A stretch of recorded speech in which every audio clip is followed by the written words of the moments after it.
Well, greetings and welcome everybody once again to the Rec Poker Podcast, officially sponsored by Running Aces. I'm your host, Steve Fredland, and I'm excited that this week we finally kick off the long-awaited book club book discussion of Jonathan Little's book, Secrets of Professional Tournament Poker, Volume 1. It's a packed discussion, a long episode. I hope you're going to enjoy it, so I don't want to belabor this with a lot of extra things. Just know we got All In for Africa coming up October 28th. We got about 35 bounties already on board for that thing, so it's going to be a great time. Let me know if you need any more details on that. So this episode, what you're going to hear is first you're going to hear some audio from Jonathan Little welcoming you to the book discussion. And then after a quick commercial, we will do a Jonathan's more in-depth discussion of Section 1, which covers chapters 1 through 4 of the book. And then we'll turn it right over to a discussion that I had with a number of recreational players as we talked about that first section and what kind of stood out to us. So hopefully you're going to enjoy this. It's a different format than what we've done in the past. So it's either going to be great or you're not going to like it, one of the two. But we're going to do this for the next 5 weeks and kind of dig into that book a little bit. And then after that, we've got a number of formatting changes, and I think you're going to love some of the in-depth discussion of some specific strategy things with people like Jonathan Little and Ku Vang and Fox Wallace and Mike Schneider. I think you're going to love that too. So this is a little bit of a change from what we normally do, but let's give it a shot. Give me your feedback if you like it. Certainly there's plenty of other books that we can do a similar thing with. So please let me know either way. So with that, let me turn it over to Jonathan Little. Hello everyone, this is Jonathan Little. I want to thank you all for being here on the Rec Poker Podcast. I'm excited. The Rec Poker has chosen to do one of my books for their first virtual book study. I think this is a fantastic idea. And I do know that I've learned a ton at poker from working with my peers and studying the game together. And I'm very excited that you will be first starting with Secrets of Professional Tournament Poker Volume 1.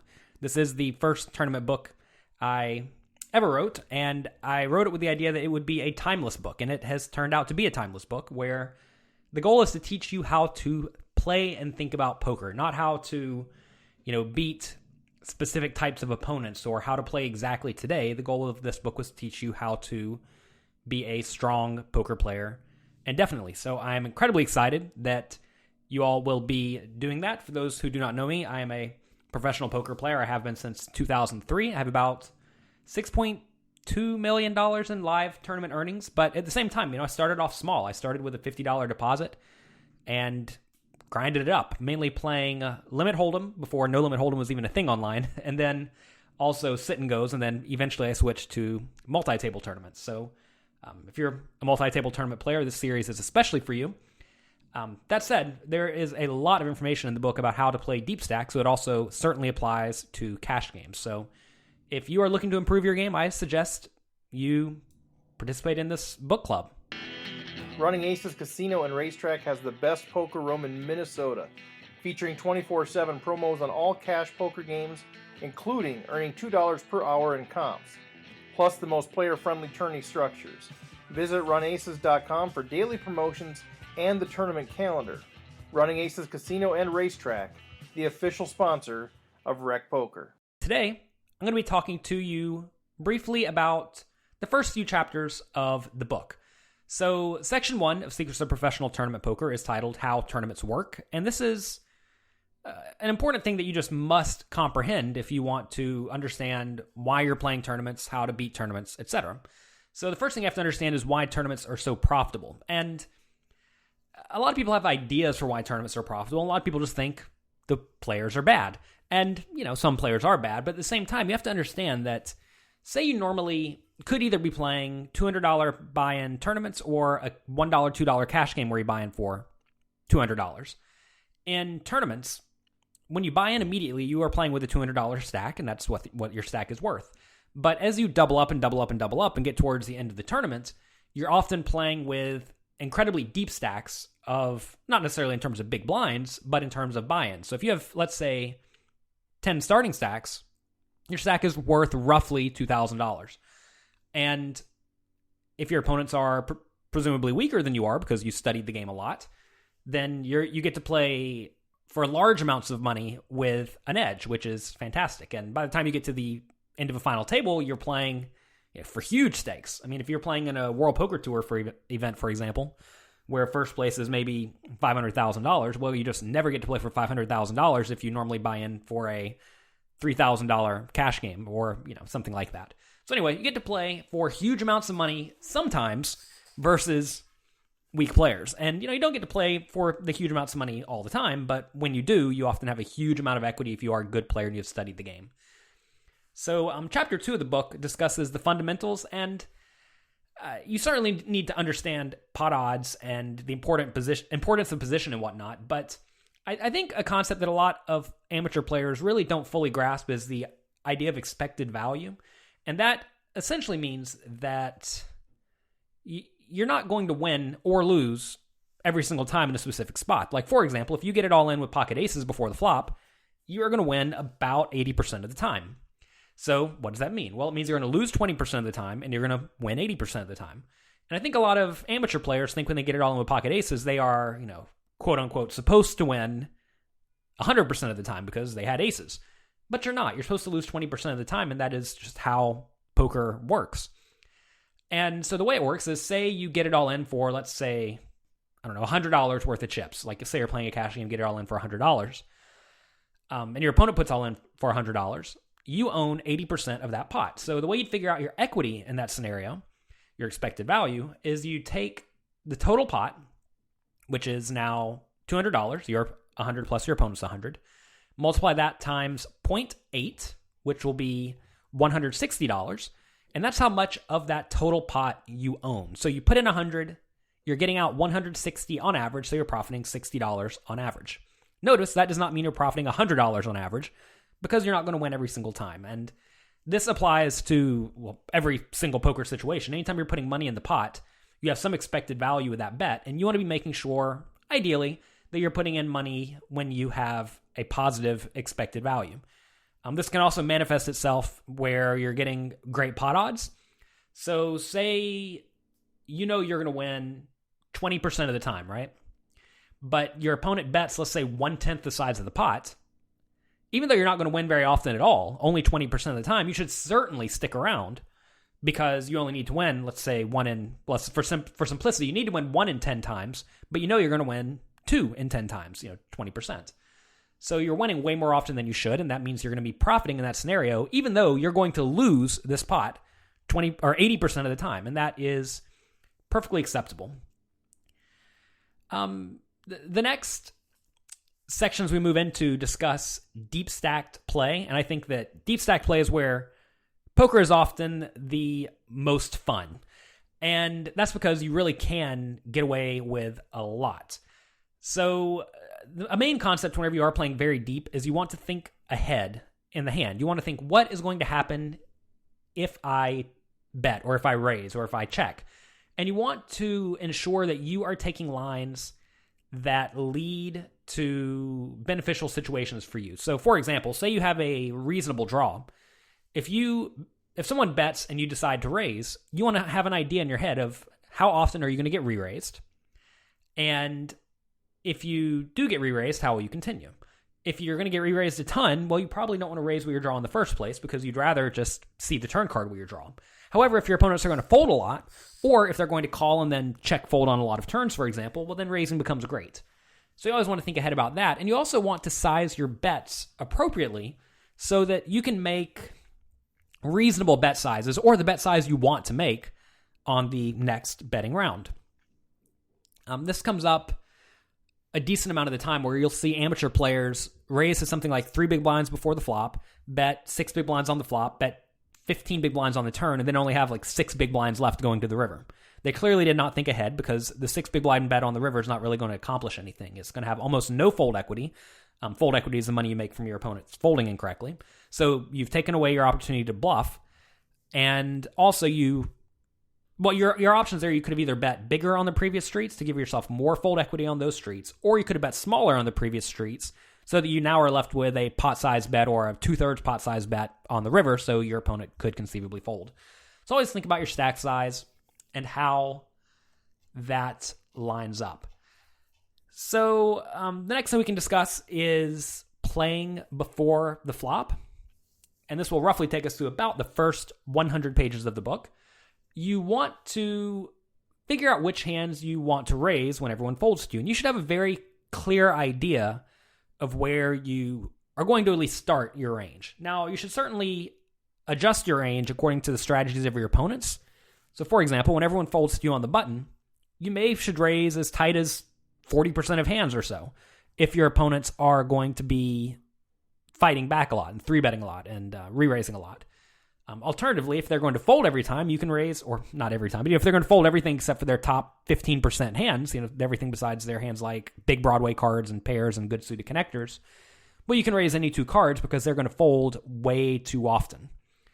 So you always want to have some idea of which hands you should start raising, but at the same time, you want to be willing to adjust. And as you get in later position, you can typically adjust more. From early position, you can't really adjust much at all because if you raise, you still have to worry about everyone yet to act waking up with a hand. And if everyone yet to act is going to wake up with a premium hand, let's say 1 in 10 times, and there are 8 people yet to act, the way you do that is you take the times they don't wake up with a premium hand, which is 0.9, and multiply it by, if there are 8 people, you do that 0.9 times 0.9, you do that 8 times. And I don't know what the math is, but maybe you'll run into a premium hand 60 or 70% of the time. So for that reason, you can't get too out of line from early position because you're going to run into a decent hand a lot of the time. You also want to have pretty clear ideas of how to play when there are raisers and limpers in front of you. And, those situations are certainly very different, but you need to at least have some thought of how you're going to be approaching those scenarios. It's important to understand that whenever there are raisers in front of you, you want to figure out what the raisers are opening with and how they're going to defend versus a call or a 3-bet. If they're going to, for example, raise with a wide range, but then check fold every flop when they don't have anything, well, that's a great player to just call because they're going to tell you exactly where they stand after the flop. Most people don't do that in today's game. You're going to find in most small stakes games, the average player is going to be raising with a reasonable range before the flop, but will then continuation bet way too often after the flop. And against players who continuation bet too often, you can get away with raising them or generally just attacking them aggressively after the flop because they're not going to have anything too often. So that's certainly something you can look to exploit in small stakes and even middle stakes and some high stakes players.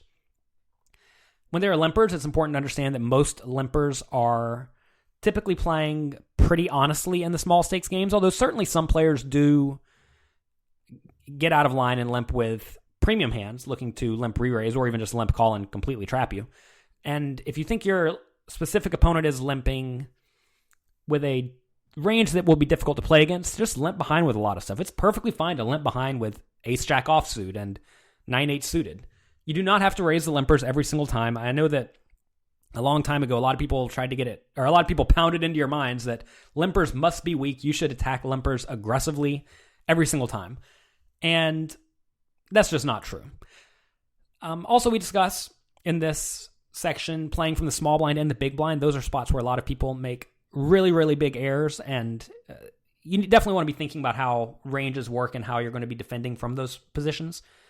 And you want to have a lot of ideas of how you're going to approach situations as a default. And the thing you have to understand about pre-flop poker is that there aren't very many situations that come up. I mean, there's maybe 10,000 scenarios that come up, and this is why a lot of amateurs are actually pretty good at pre-flop play because it's not that hard. I mean, 10,000 scenarios may sound like a lot, but when you compare it to the 10 million post-flop situations, it's like a drop in the bucket. So figuring out how to play pre-flop is not particularly that difficult, but at the same time, especially in small and middle stakes games, a lot of players do mess it up on a regular basis. And if you study ahead of time and know rough starting ranges, which are outlined in the book, you will be well off. Also, over at my site, pokercoaching.com, there we have a lot of interactive hand quizzes where you can go through and we will quiz you, and a lot of the hands that you'll learn pre-flop ranges relatively quickly just because you'll see that you don't play a whole lot of junk unless you're in late position. As some general rules, if you are in early position, you pretty much have to play somewhat tightly. If the players yet to act all play very well and aggressively, you also have to play somewhat tightly. If you are in late position, you can often open it up a little bit. And, read the book is what it amounts to. Hopefully all of you, if you are here studying the book club, will be reading the book. So that's going to be it for today. Thank you very much for taking a look at the book. You can always contact me on Twitter at Jonathan Little, and I'll talk to you next time. I'm Doug Behrens. I play locally here in bar poker and at Running Aces in small tournaments. I've been doing this about 5-6 years. I'm Andy Kaplan. I typically play at Running Aces, the mid-level buy-ins. Occasionally play at Turtle Lake and at Canterbury. Been playing for about 15 years or so. Yeah, I'm Chris Gordon. I play in a couple of leagues with high school, college buddies and friends. I'm Rob Washam. I play just about everywhere locally, Canterbury, Running Aces, Grand Casino. I've been playing for about 20 years, just mainly small buy-in stuff, and I got a couple poker leagues I play in. Doug Drabeck. I play mostly in home games and a couple times a month at Running Aces, mostly in under $200 buy-in tournaments. Derek Smith. I've been playing about 12 years. I play in a league that's been going on 12 years, and then almost always at Running Aces, dailies and up to the 280 to 350 events. Brian Soja. I've been playing the game pretty much my whole life. I'm a former professional cash player. I don't get to play nearly as often as I do anymore, but anytime anyone tells me about a game, if I can make it, I'm generally there. John Somsky. I've been playing for about 30 years. Home games, Running Aces, Canterbury, occasionally Vegas, side of the road, in a ditch, pretty much anywhere, everywhere I'll play. Don't get to play as much as I'd like. That sounds kind of fun. Brian Morey, rec player. I've been playing, again, my whole life, but predominantly tournament poker just for the last 2.5 years or so. Locally. Taylor Moss. Primarily play online. So I play on like ACR and stuff like that. But we'll also find my way out to Canterbury or Running Aces maybe like once a month or so. All right, so the next piece, let's just do kind of the quick hitting thing from the first section. For me, I think the key takeaways were don't overuse bluffing and try to semi-bluff whenever try to bluff with outs. Bets need to have a purpose. The power of position became much more clear to me. Some of the other things that weren't as obvious to me about the benefits of position. Considering hand ranges, not specific hands, was something that helped me. Being aware of how others perceive my image. Thinking ahead is a big thing that I keep trying to work on that this helped with. Don't open limp anything. Needing a stronger hand to call than to raise. So even this idea with like ace 8, king 10, queen 10, that idea of raising or folding versus calling with that was very helpful. And for me, you don't have to raise the button.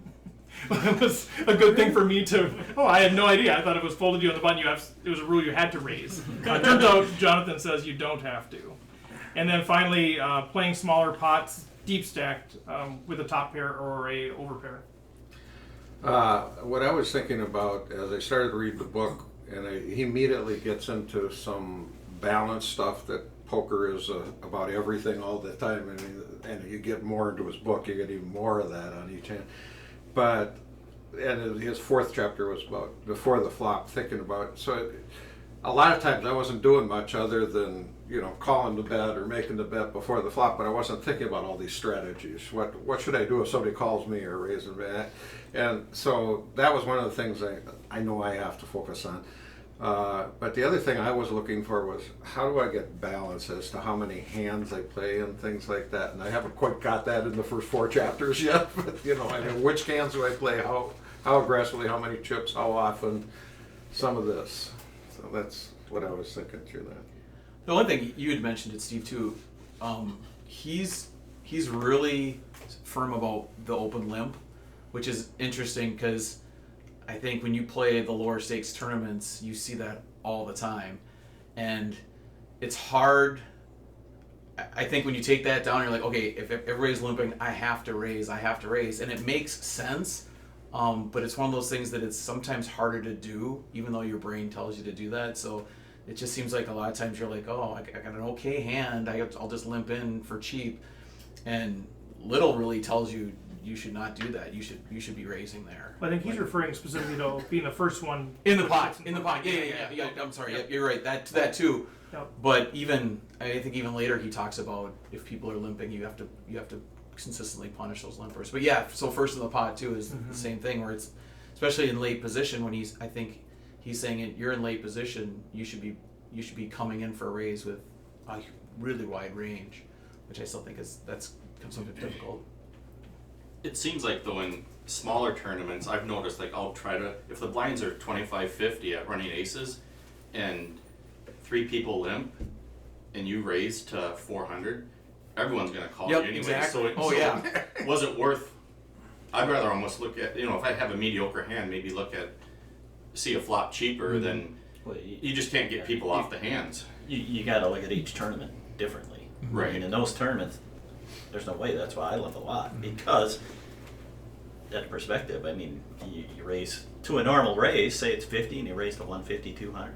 Everybody's calling. It doesn't matter what they have. So I don't know. It's maybe just looking at the hand and getting it in with what makes sense. Is it a good suited connector to get in with and see a pot with or not? Well, we'll come back to that. That might be one of our conversations. We'll just keep the points going here, but it's a good discussion. I like the book. It brought out a lot of ideas that I hadn't really thought of or gotten into. I'm not sure that I necessarily agree with everything. He seemed like his opening ranges were awful wide for my comfort. They're not wide enough for mine. So just like, what? You're not gonna raise 7-3? Yeah, little's way too tight for me. But then, some of the discussions about pot odds, I still don't quite understand exactly or know that I agree. But I really like the stuff about the semi-bluffing concept and not doing a total bluff, or the importance of position. I'm still kind of learning through that. My concept used to be that being at the beginning was better position. If I get to act first, that's better than acting at the end. So starting to learn and understand why being later might have some benefits as well. He had he had to quote that all winning poker players are aggressive. So I'm curious to see if everybody has that same concept or agrees with that. He also talked about the most profitable situation is when you are significantly shorter stacked than everyone else, and I don't quite understand how that's a good. I don't feel like I'm in a good position when I have the small stack and everybody's way ahead. So, okay. Well, maybe we'll come back to that. So there's a few things that I'm still trying to understand or get, but a lot of good information though. Yeah, I thought it was a lot of common sense stuff that you just don't think about, As you read it, you go, well, yeah, that makes total sense, but you don't think about that when you're sitting at the table. One of the big takeaways for me, though, was a lot of times if somebody raises in front of you and you have this hand that you really want to play, it's a king 10 type hand, you really want to play that hand, you end up calling behind. And what he's saying is those types of hands you want to re-raise, and you call behind on the hands that like small pocket pairs and suited connectors, which is something I never really thought about. And it really makes a lot of sense. So you got that mediocre hand that you really want to play. Well, the only way you can play it is with a raise. And then that balances your range, which, normally if I'm re-raising, I got aces, kings, or queens, if that's normally the way I would play. But now, after reading this, there's a lot of hands that I probably will re-raise with that I wouldn't before. So that was the big takeaway from that first section that I got. A couple things I liked is when he talked about negative implied odds, which is kind of what you were just talking about. Hands where you have negative implied odds, don't just call with, either fold them or raise. And I tend to call with them hoping you hit the flop. Exactly. I liked how he talked about. I think before this book, I would have put my hand first and then position second and a few things. And after reading the book, I'd put position first. And I also like, I don't tend to. I look at my size of my stack, but I don't really look at other people's, at least for a while, until we're down close to the bubble. And I need to do a better job of that. So. I, like most of the people have mentioned, just feel like he really hammers home the power and necessity of aggression. And there are a lot of key examples of where to use that and why, and it makes a lot of sense. A few things that I also took away, or I think might just be good reminders, that are kind of basic tenets of poker. And it's good to sometimes go back over those and not get so linear in thinking strategy, was just that the value of your chips decrease as you build a larger stack, and the inverse is true as well. Just because there is a play there and it's positive EV, it doesn't necessarily mean you should take it in a tournament. Staying a little bit risk averse is sometimes important in a tournament. The power of blocking bets on the river. I like that he discussed how it's important to make friends at the table. I've always kind of felt that way just for the good of the game, but in general, I think we could discuss more, but there's a lot of power in that. But the kind of main thing I got just was your level of thinking, keeping it even with what's happening at the table and thinking every play ahead. I think it's really important, and he does such a good job of explaining why every play you make, you should have a reason for doing it.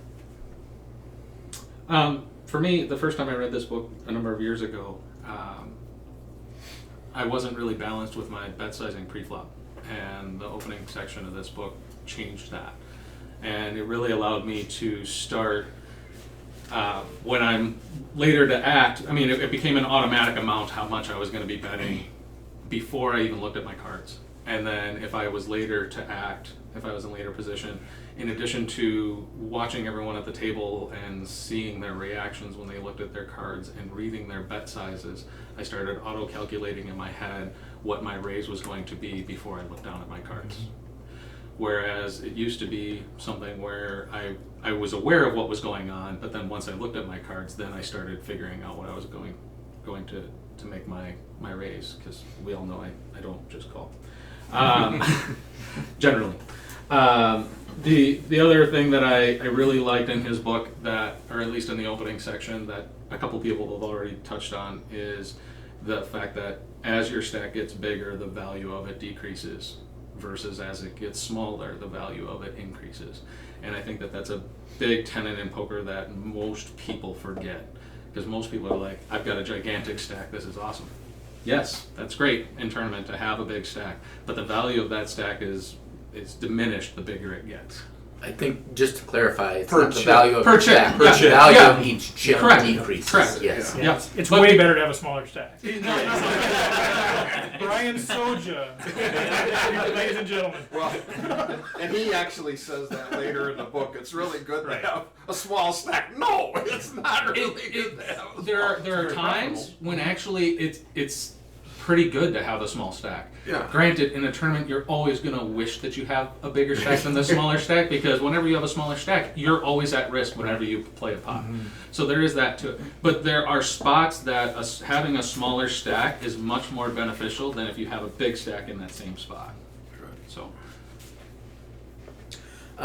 For me, the thing that he introduced into this is, so there is the aggression, but there are lots of caveats about when to use the aggression. And that's understanding your stack size, the opponent's stack size, and most importantly, the thing that he starts here and emphasizes throughout the book is understanding the players that you play against. And that is probably one of my biggest weaknesses. I seem to be able to zone in on maybe 10% of the people I play with. I get a good read on what they're doing.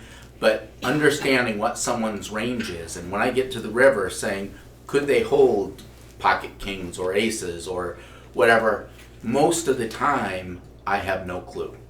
So a lot of his concepts are about understanding how your players are playing their given ranges, and I think that's one of the strongest elements of the book that I need to work on to improve my game. My big thing that I got out of it, and what we talk about it too, overall, when we go through this is, of this anyways, is ranging.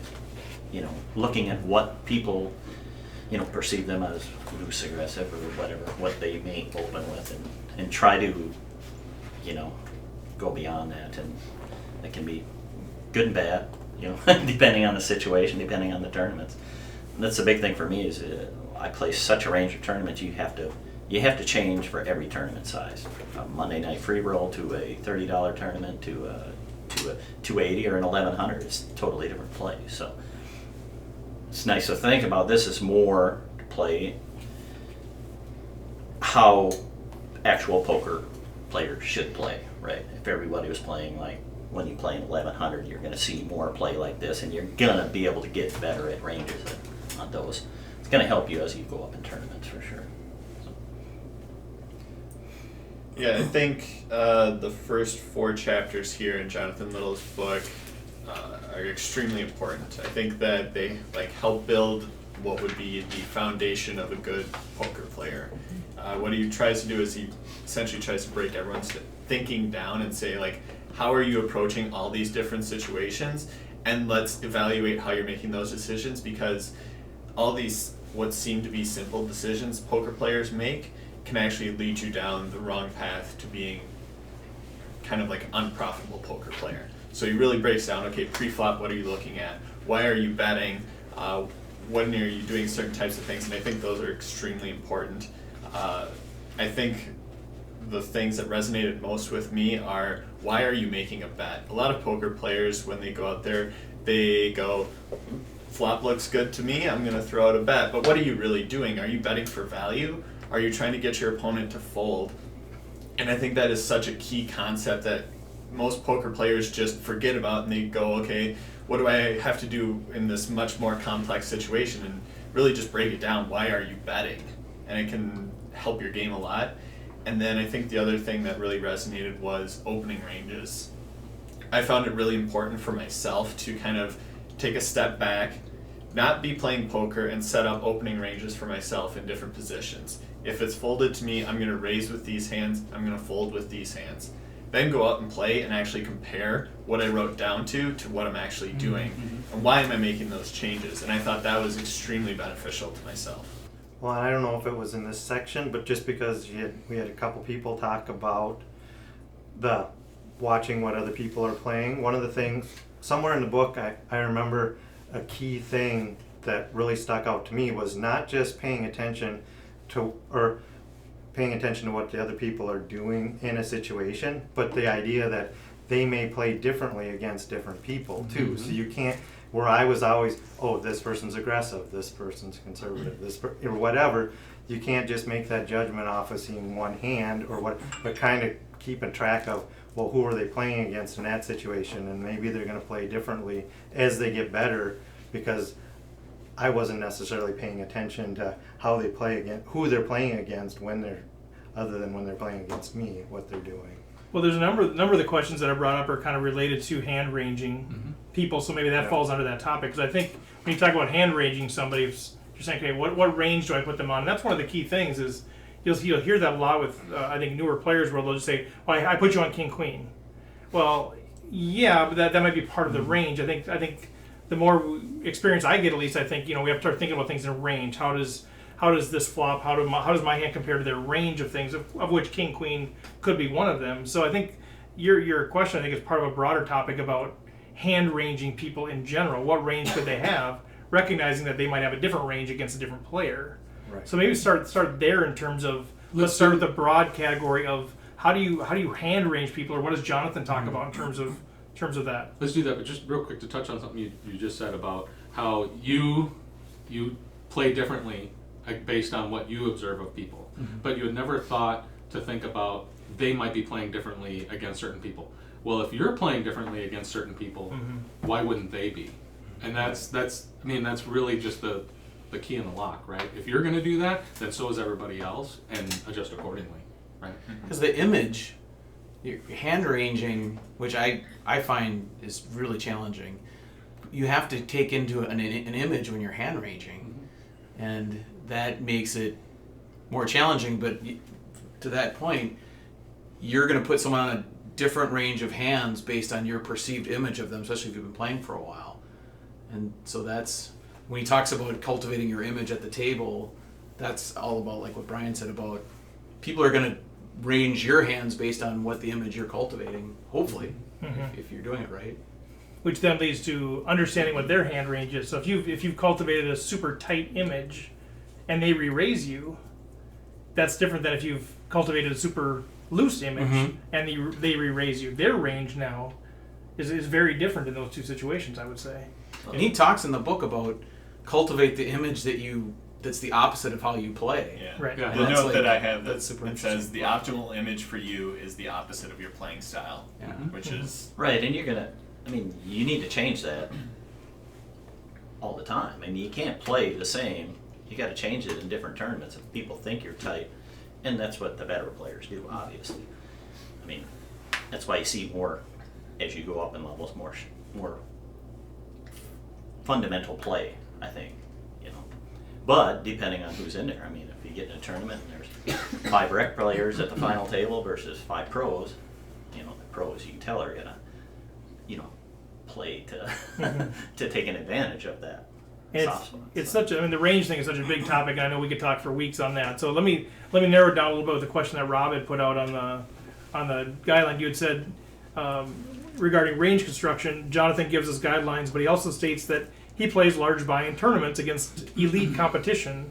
So your question was, what ranges do we use against the rec players we play against?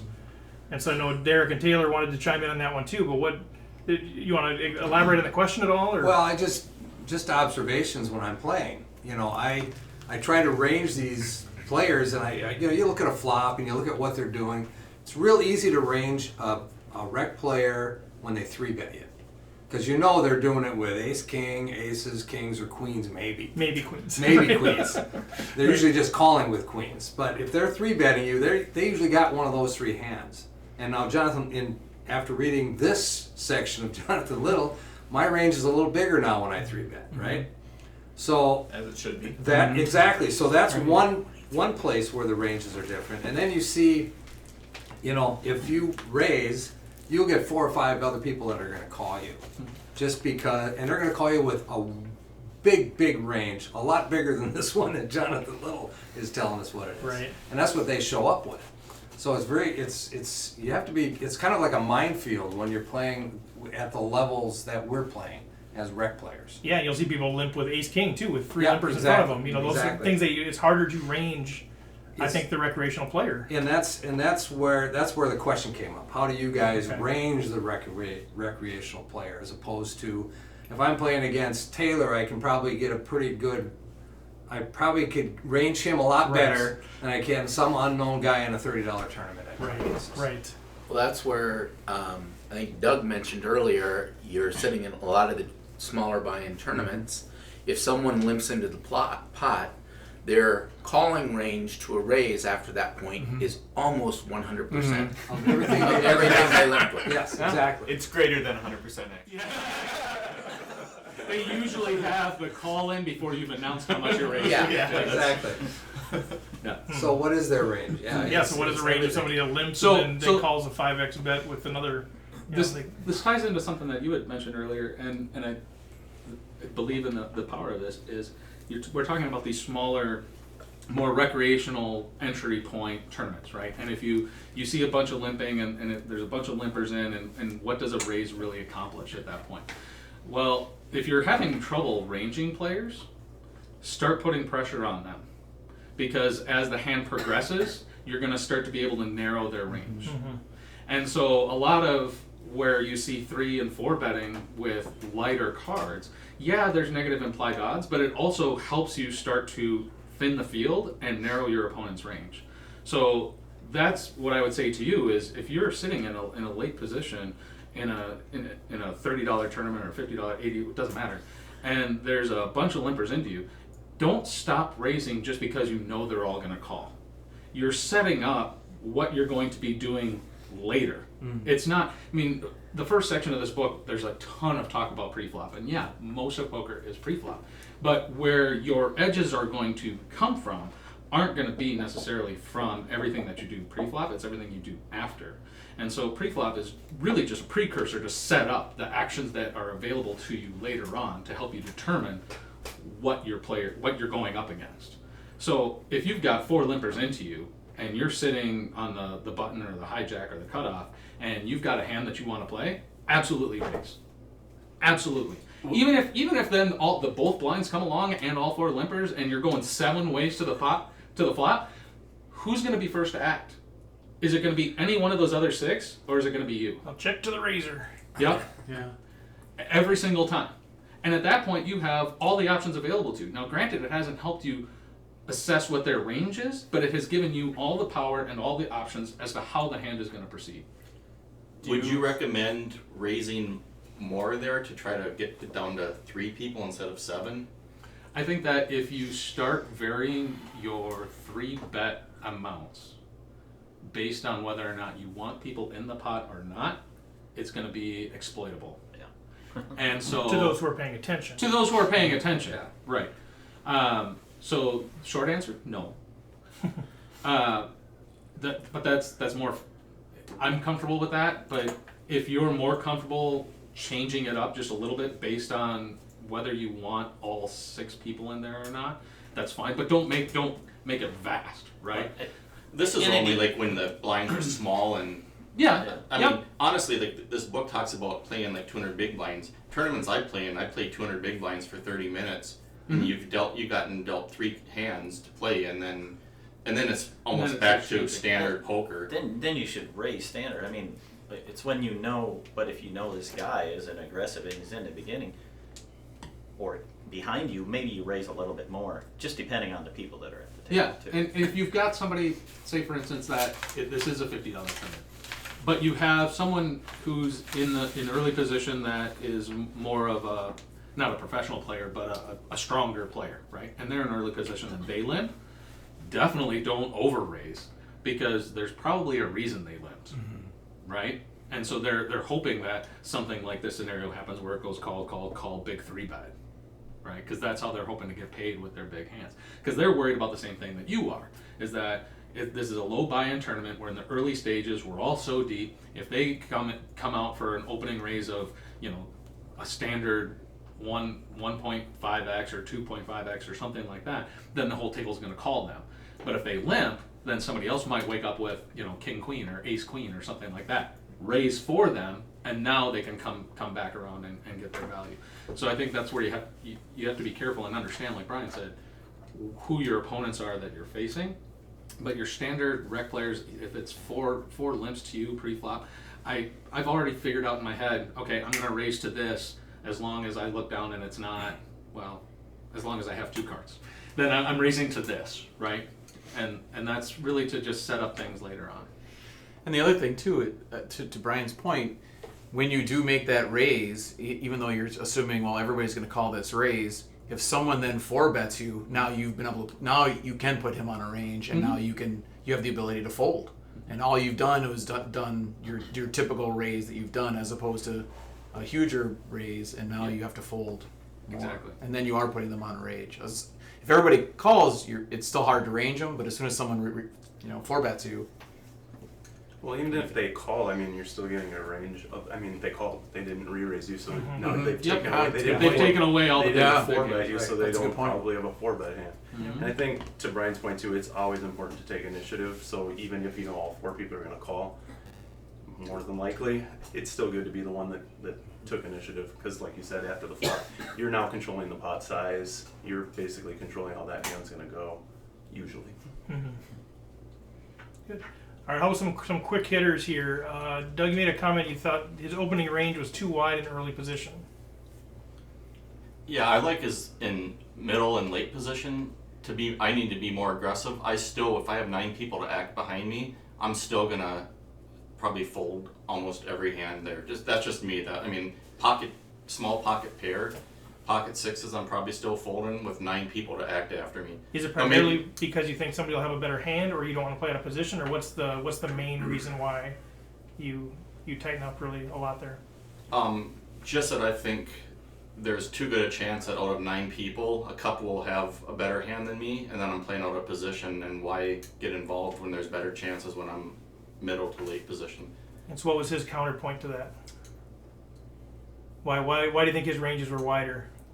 Well, it's obviously exploitable. If I raise under the gun, then everyone knows my hand range right there, and they can narrow it down to probably 4 hands. Right. But I would still have a hard time raising there. I'd be like, I'm just gonna almost always fold every hand if I'm under the gun. Yeah. From what I remember, I think a big part of him including some of those suited connectors and low pocket pairs is essentially giving you coverage on a lot of flops. So say you raise under the gun and you have this really tight under the gun raising range, and then the flop comes 6, 5, 3. They know you didn't hit that, and they can represent something there. Whereas if you're playing 7, 8, pocket 6s, pocket 5s in your range, you still have a reason to represent that flop as something that I'm just saying I would do that more in middle. So I'd play 7, 8 suited in the middle position. I just would have a hard time against 9 other players playing it, and that maybe that's a flaw in my game. And I'll play 6-handed then after. I always fold my first 3 hands and then play middle position after that. But I just have a hard time. Yeah, but think about this. If you raise early position with 7-8 suited, and you get 3-bet, now you know in that games that we play, that guy 3-betting is going to have some big hand, right? He's going to have ace, king, because you ace, raise queen, under the gun. King, queen. He's going to have a big hand because he's not going to 3-bet you with air. So now, when you go into the flop, you're going to know right away whether you've connected or not. All you have to do is call, and you're going to call with suited connectors and small pocket pairs to a 3-bet, and you're going to know right away whether you connected with that hand or not, or whether he did. I mean, you're going to range him pretty quickly in the hand or the games that we play. And That's why you do it. To follow on that, part of the reason why you have such a bigger opening range pre-flop is because you are going to be facing 3-bets behind you. You just are. Which means their range is going to be much smaller and much stronger. Which means when you hit the flop and they don't, you're going to get paid more than. And maybe it's just because I'm more playing against where I only have 20 to 30 big blinds after a half hour anyways. And then at that point it's like, well, if I raise 3x, someone's going to raise 9x. Am I going to really put my tournament life on the line? This is all deep stack. This is all deep stack, Right, which right. I don't play enough of. So I don't know how I would play. Maybe if I played cash and had that deep stack, I would do that more I often. think the answer is come back and talk about it in ranges. So if you're under the gun and you're playing a 65% range, that means you're playing 65% of the time you're under the gun, regardless of what you're dealt. Okay? And you're going to not win 65% of the time, right? So you're going to have to get out of these hands. So if you're playing that many hands, I think if somebody came and looked at you and said the guy's almost always in the pot, he's a 65% player, he's pretty loose. You're not putting him on him very much, and he's in these aces turn with low buy-in terms. He's getting called by everybody at the table all the time, and when the bets are coming, now we're putting in 10% of her stack, 30% of her stack, at 50 buy-ins, blinds. I mean, at 25, 50 big blinds, you're seeing a third of the stacks on the table before you get past the turn, and that's where I'm having trouble with the balance of the big ranges under the gun. He takes that all the way to later. He's got a strategy for every position you're at the table and how you re-raise and what you see and when you 3-bet. And so, geez, all my chips would be gone by the third blind because they just don't get that lucky and hit that often, Well, your opponent's not getting lucky and hitting that often either. Yeah. And Well, Doug's are. Well, yeah. But I think you bring up a couple of good points that are tied into that. Number one, you're probably opening for too big of an amount. And so, when this book first came out and everybody started reading it, all of a sudden, instead of everybody opening 3x, it was 2.5x. And this is the book that really changed that. Right. And now it's really kind of gotten lower. It's 2.2, 2.1, 2.05. Well, in really big tournaments, but in low buy-in terms, but in low buy-in, 6, 8 times the blind. I see 20x all the time. I'm like, oh god, freak me out. But that's where you are becoming better than them, is because you are the one understanding the value of those opens, and that you can open with a wider range when you're opening smaller and controlling that pot, so that when you do miss the flop and it's not a pot you can win because it hit your opponent hard or something like that, you're going to get out much cheaper than the people who are opening 5x, 6x, 7x, 10x, 20, whatever, right? Well, I was just going to say, and that kind of correlates with what Doug was saying. If he wants to play a tighter range, then his opening size should probably necessarily be larger, so that people who are calling behind him aren't getting such a good price on hitting their hands against his. Whereas if you're playing a wider range, then you need to be making it smaller because you aren't going to have the better hand as often of the time. But you're still going to have position, and 2/3 of the time nobody makes a given player doesn't make a hand. So that means if you have position and you play it well, you should be able to win 2/3 of the pots regardless of what your cards are. And because you're playing smarter and you're controlling the size of the pot, you say, well, if I'm opening 65% of the time under the gun, then I'm going to be a 65% loser. That's not true. You're gonna win, right? There are going to be times when you hit and you win, or your opponent misses and you win, and stuff like that. The point is, because you are balancing your range and you do have a bigger opening amount, when you win, you will win more than when you lose, because you're controlling the action, you're controlling the size of the pot. So when you want to get value out of that pot, you're going to. And when you don't, you're not going to lose as much. So on that 65% open, even if you only win 20% of the time and you're losing 80%, you're going to lose less over time on that 80% than the amount that you're winning that 20%. And that's really kind of the goal of that. Yeah, you have to get used to widening your opening range, and there's a balancing act to that. But you're going to, through future street betting, controlling the size of the bets, controlling the size of the pot, you're going to determine who's getting the better end of that deal. And that's just real quickly, because what Brian was talking about before about having a big stack and having the value be less, that's I think the reason why he's saying, because you have a big stack and you're playing deep, you can make those looser, you can play that looser range. Mm-hmm. You can't do that typically when you're shorter stacked, and in a small buy-in tournament, you have a very small window. You to have play that 18 way. bigs and you open undergun to 3 and you get re-raised to 9. Mm-hmm. You know, how do you feel now about your I would just 9, recommend 10 most clubs? rec poker players start. I mean, I've been doing it more in middle and late position now, where before middle position I would have folded 9-8 suited. I'm playing much, and I look back in the few tournaments that I played in the last 2 months, I can't hardly name a hand that I would have said I would have done differently, except I just haven't.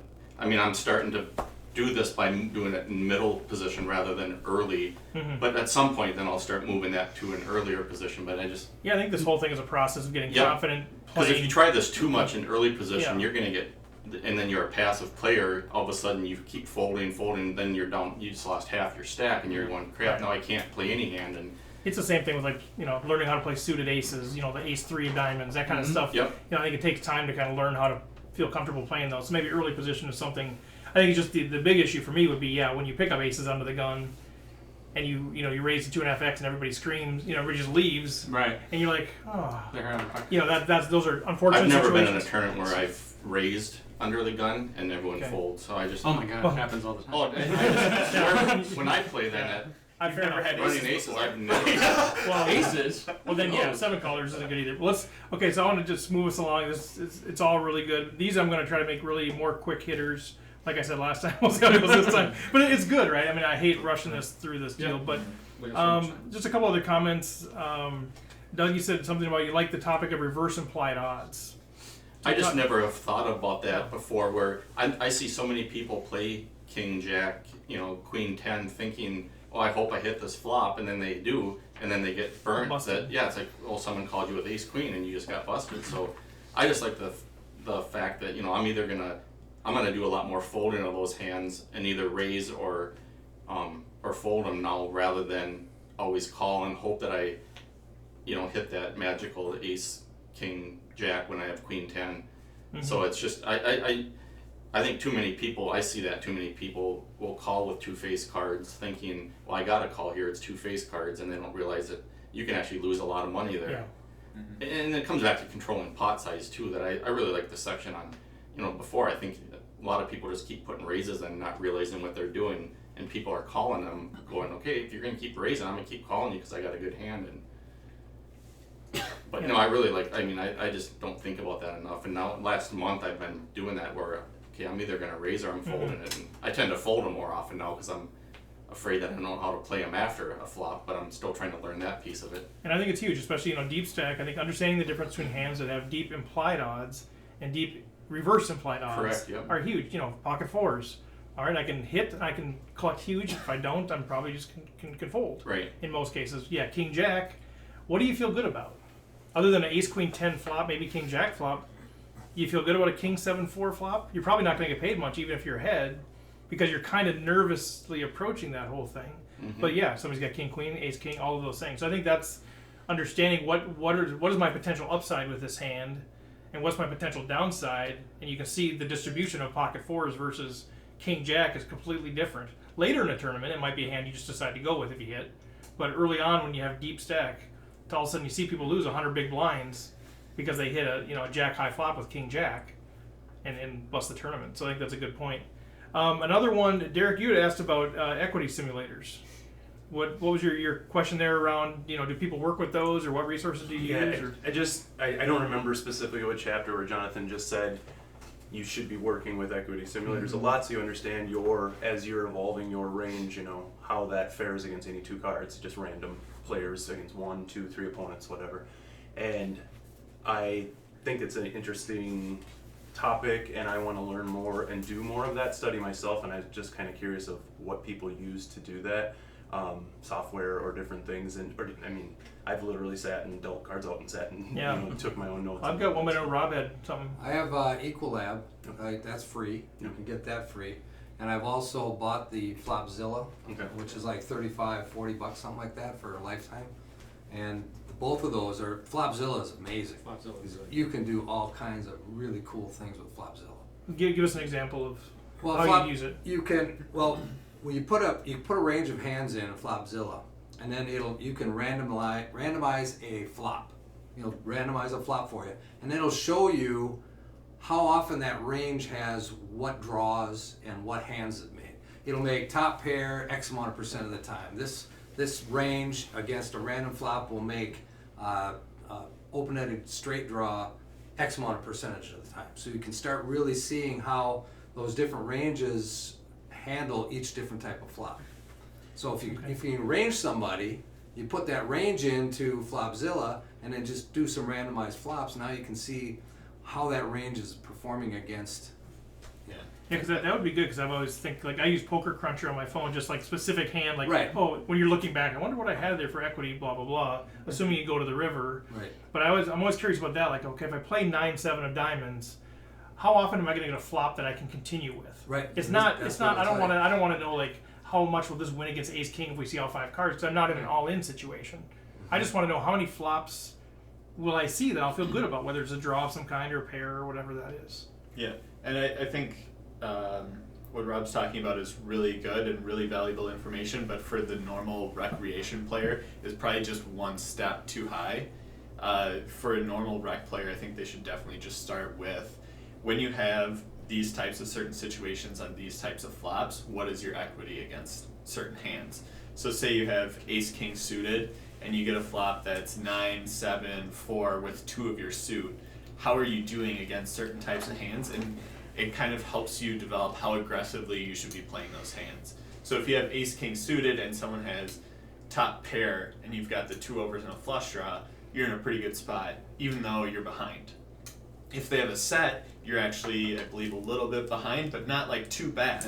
So you have to know how you are in certain situations, because if you have that Ace King suited and even if your opponent has a set, you still have, I don't know the number off the top of my head, but 40% equity, 35-40%, somewhere in that range probably. 7 or something. Just having that knowledge in the back of your head helps you play more confidently. Mm-hmm. And there's a huge advantage to playing more confidently.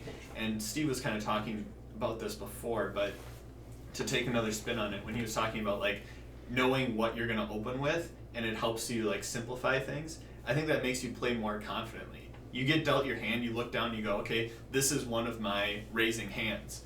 Now I'm taking that decision out of my head and I'm thinking about other things. So Doug was talking about pocket 6s under the gun. If you know that's part of your raising hand range, you're raising. You're not hesitantly raising, and then if someone 3-bets, you go, oh crap, what do? I have to fold now. You already have this plan set up in your head. And I think that's huge, and I think the knowledge of pot odds, implied odds, and stuff like that kind of helps. That's where Equalab is probably good for that. Mm-hmm. Yeah. Because you can put in ranges against ranges. Yeah. And get a really good. No, I think that's great, but I'm just saying for just the rec player that is playing every once in a while. Where else are you gonna get that? I think you got to start a little bit lower than that, Rob. Than Equalab?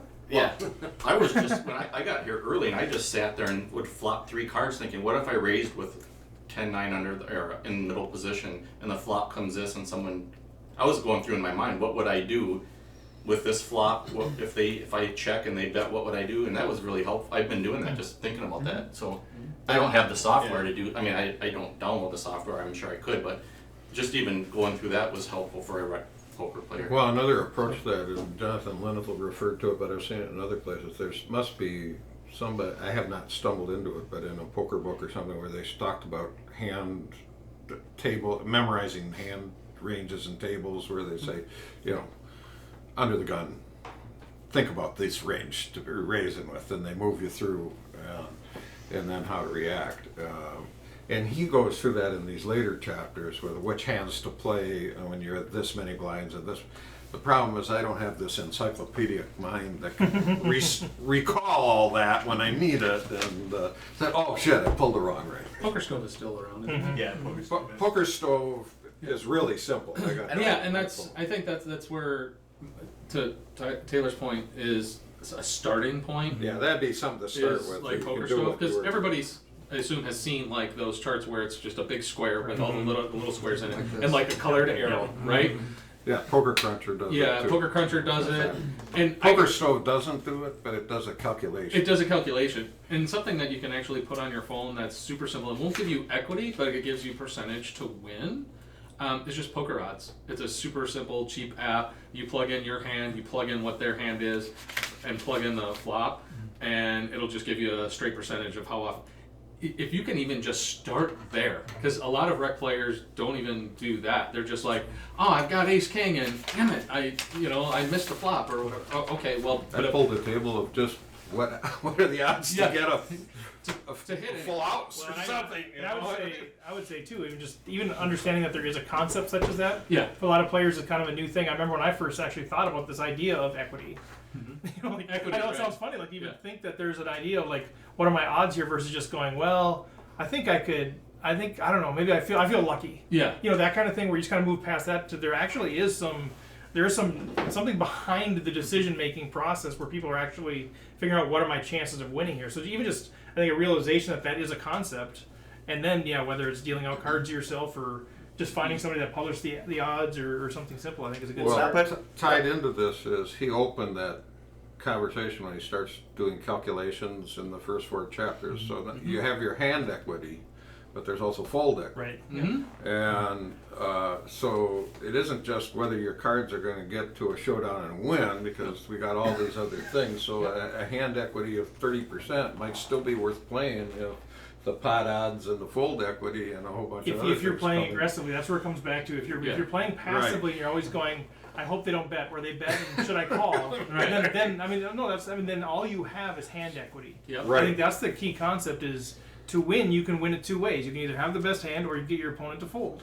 And so fold equity is such a powerful thing. Now that means you got to put chips at risk, and that's why a lot of recs are like, well, I don't want to risk 5,000 chips, but how much do you want to win?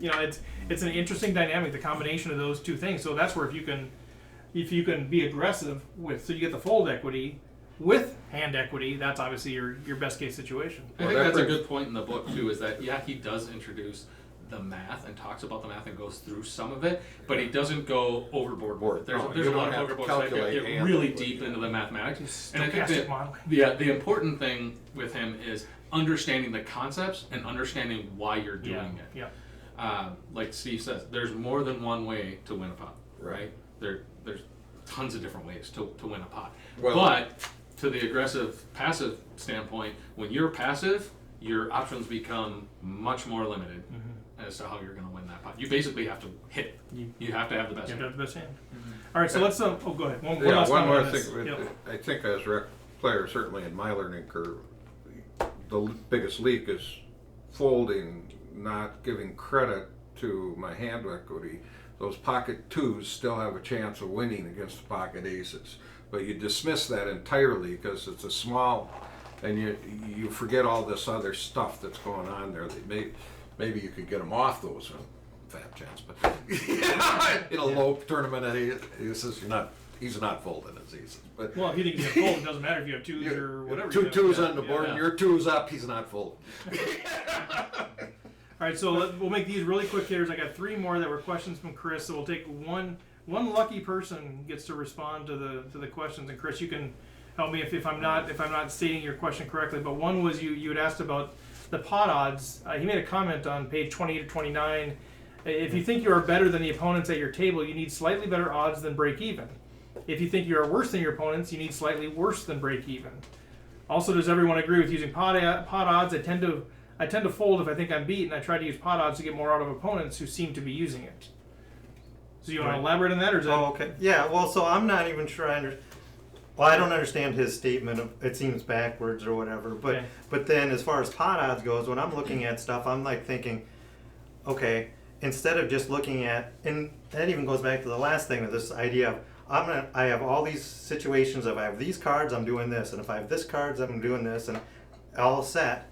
Well, if I'm having a read and I feel like I'm beat, it doesn't matter if you're giving me really good odds. If I can't beat you anyway, why should I put anything more in? But if there's the people that play that and I know they play that, then when I know I got you beat, I know I can go up to this amount, and you're going to call no matter what, even if you have nothing, because you have this idea that there's this pot odds. Oh, I can't fold that because I put so much in now. Okay. Well, that really only applies on the river. Before that, that's where pot odds come into play. If you're sitting there with a draw, let's say you have a flush draw, and the flush draw is about 5 to 1 to hit. Now, if someone is betting 10 times the pot, you're not getting the proper odds to call. But if they're betting $100 into a $1,000 pot, then even if you get no more money ever goes into the pot, you're getting the proper odds, because the odds that you're going to hit your flush and beat them, providing the flush beats them, will go ahead and pay for that. So I think that's where the pot odds come into play, versus on the river. I think what you're talking about is if you're betting a very small amount of the pot, people might call you, even though the chances of their winning the hand are much lower. They aren't really getting the correct pot odds, but they think they might be, because they're just hoping you're bluffing or whatever the case may be. Or is their lucky hand. Yeah.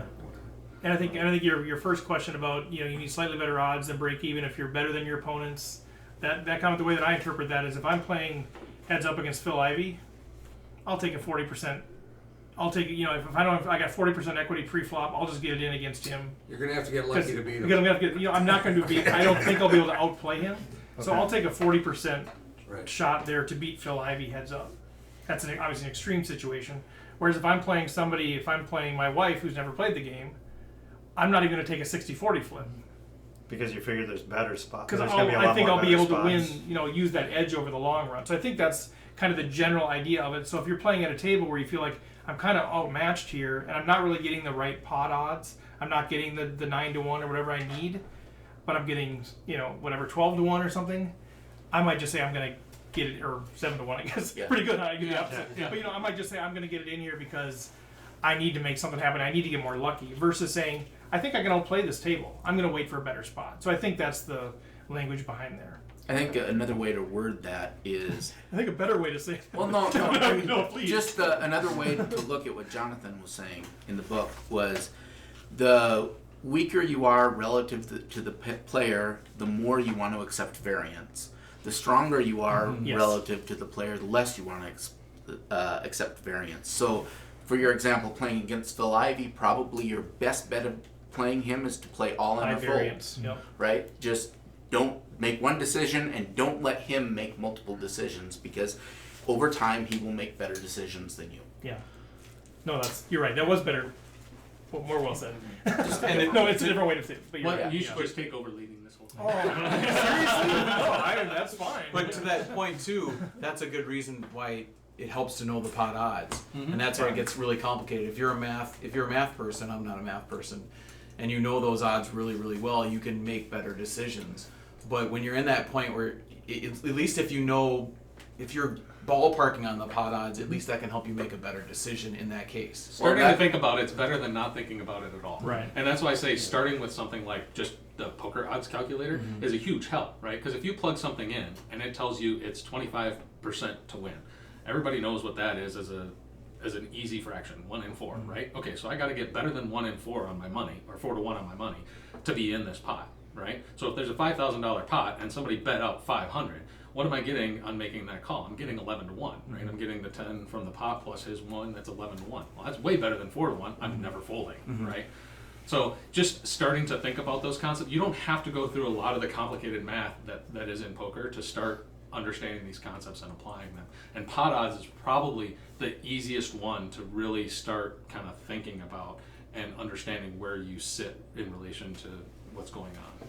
All right, so 2 more questions, and we'll wrap up. This is the longest section for sure. But Derek, I think I'm going to have you take this question. You put your note out there. But Chris had asked about something we talked about earlier, where you said that one of the most profitable situations in poker comes up when you have a significantly shorter stack than everyone else at your table, and then when you get short early, don't give up. But you mentioned that maybe you wanted to respond to that. Sure, I think a lot of people potentially wanted to discuss this. It just seems like it came up a little bit, but I believe what he's just describing basically is that first off, from a decision standpoint, you've got it easy. You're jamming or you're folding. I mean, you're not open raising, open limping, anything anymore. You're just jamming, so it becomes a bit of an easier game because you're just looking for good spots and hopefully having a little bit of equity and jamming it in. So from that standpoint, it's easier to play, but it's also more profitable because if you're jamming like 20 big blinds and I'm sitting to the left of you with 200, I don't need much of a hand to call you.